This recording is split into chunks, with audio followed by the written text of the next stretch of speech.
Assalamualaikum warahmatullahi wabarakatuh. Kembali lagi dengan saya Stefanus Winata. Kali ini saya akan membahas System Development Lifecycle atau yang sering disingkat dengan SDLC. Apa itu siklus pengembangan System Development Lifecycle atau SDLC? SDLC adalah serangkaian langkah ataupun tahapan yang digunakan dalam pengembangan perangkat lunak atau sistem informasi. Ini membantu dalam merencanakan, merancang, mengembangkan, menguji, memelihara, dan mengolah sistem perangkat lunak. SDLC berperan penting dalam memastikan bahwa proyek pengembangan perangkat lunak berjalan sesuai rencana dan memenuhi tujuan bisnis. Siklus pengembangan ini adalah proses sistematis yang digunakan untuk merencanakan atau merancang, mengembangkan, menguji, memelihara, dan mengelola perangkat lunak atau sistem informasi. SDLC adalah alat kunci dalam pengembangan perangkat lunak yang efisien dan terorganisir. Tujuan SDLC merencanakan, yaitu tugasnya untuk mengidentifikasi dan merencanakan kebutuhan proyek dengan baik. Yang kedua, merancang, membuat rancangan sistem yang akan memenuhi persyaratan pengguna. Mengembangkan, membangun perangkat lunak sesuai dengan desain yang dibuat. Menguji, tujuannya untuk memastikan bahwa perangkat lunak berfungsi dengan baik dan sesuai dengan persyaratan.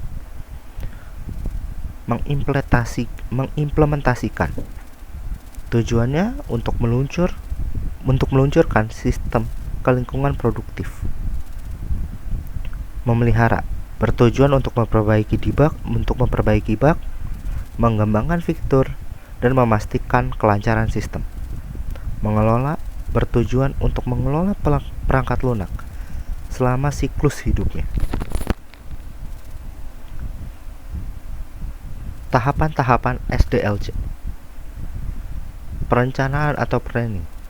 Tahap awal yang melibatkan identifikasi masalah, tujuan, dan persyaratan proyek.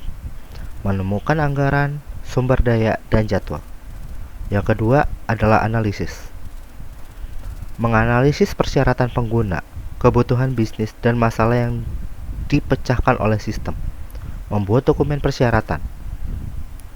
Perancangan desain, merancangkan arsitektur sistem, antarmuka pengguna, dan database. Membuat rancangan teknik sistem. Keempat, pengembangan atau development. Tahap ini melibatkan penulisan kode perangkat lunak berdasarkan rancangan yang telah dibuat.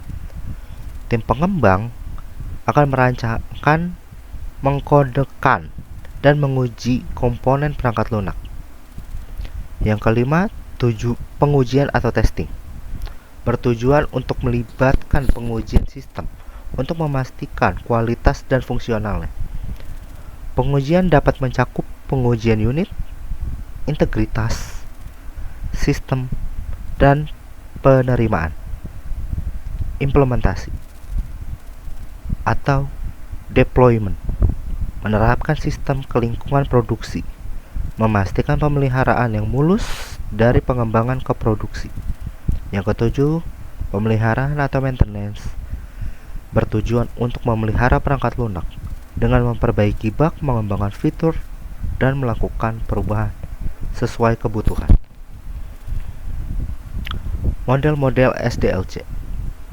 Yang pertama, ada metode air terjun atau waterfall, yang di video sebelumnya sudah saya sempat bahas dan di sini mungkin akan dipersingkat. Proyek berjalan dalam urutan linear dan tahapan harus selesai sebelum melanjutkan ke tahapan berikutnya. Mode spiral. Mode spiral adalah kombinasi model iteratif dan inkremental yang berfokus pada manajemen resiko. Metode iteratif. Proyek dikembangkan dalam iterasi, dengan setiap iterasi menghasilkan versi semakin berkembang dari sistem. Proyek prototipe. Proyek menciptakan prototipe perangkat lunak yang digunakan untuk memahami persyaratan pengguna. Sekian pembahasan saya dalam materi System Development Lifecycle atau yang disingkat dengan SDLC. Sekian, terima kasih.